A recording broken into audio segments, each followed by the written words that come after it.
Kasus dugaan pemerasan dan pengancaman terhadap Vincent Leo Carlius atau VL kini berlanjut ke persidangan. Kuasa hukum VL menyebut peristiwa ini bermula dari persoalan pertemanan dan berujung pada permintaan uang ratusan juta rupiah. Terdakwa Paulus Banguntudungta dan VL diketahui merupakan teman. Keduanya kerap bertemu dan saling mentraktir. Namun menurut pihak VL, Paulus kerap membuli dan merendahkan VL karena lebih sering mentraktir. Pada Februari 2026, VL kemudian mengambil uang milik Paulus melalui ATM sebesar Rp19.250.000. VL disebut berniat memberi pelajaran dan bersedia mengembalikan uang tersebut. Namun saat keduanya bertemu, VL mengaku justru diintimidasi dan diminta menyerahkan uang hingga Rp500 juta. Ini bermula dari pertemanan sesungguhnya. Jadi dia ini punya teman, kebetulan seorang advokat ya. Seorang advokat, kemudian sering sekali traktir-traktiran dan lain sebagainya. Cuma lama-lama dia merasa dihina juga, sering direndahkan dan lain sebagainya.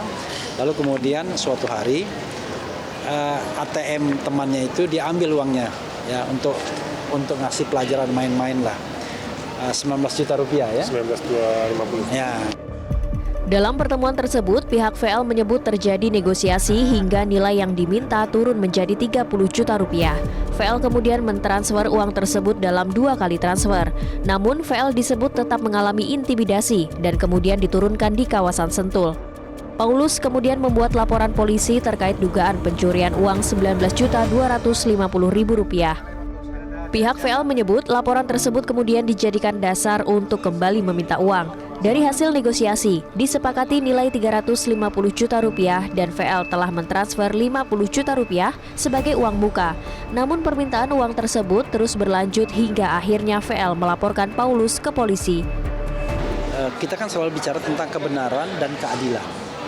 Nah, kalau kita bicara kebenaran dan keadilan, tentu harus diputuskan sesuai dengan fakta yang ada. Dan kan kami meyakini bahwa faktanya adalah memang paling tidak pemerasan itu kan sudah terjadi. Bahkan 2 kali kan. Pertama ketika bicara tentang pengembalian uang dari 500, 400, 300, kemudian turun sampai 30 juta.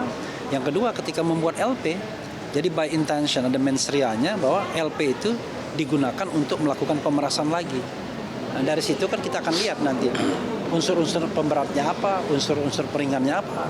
Tapi yang jelas ancamannya variasinya dari 4 tahun sampai 9 tahun. Yang 482 9 tahun, 483 4 tahun. VL kemudian melaporkan Paulus atas dugaan pemerasan dan pengancaman. Pihak kuasa hukum menyebut penyidik telah memeriksa VL dan sejumlah saksi terkait perkara ini. Berkas perkara Paulus disebut telah dinyatakan lengkap atau P21 pada 10 Juni 2026. Pihak kuasa hukum VL menyerahkan proses hukum sepenuhnya kepada pengadilan. Mereka berharap fakta dan bukti dalam persidangan dapat mengungkap peristiwa yang sebenarnya. Sementara itu terkait laporan dugaan pencurian yang dibuat Paulus terhadap VL, pihak kuasa hukum menyebut akan menunggu perkembangan proses hukum tersebut. Dari Jakarta, Adinda Vinka, Agus Taufik, Metro TV. Jelajahi cara baru mendapatkan informasi. Download Metro TV Extend sekarang.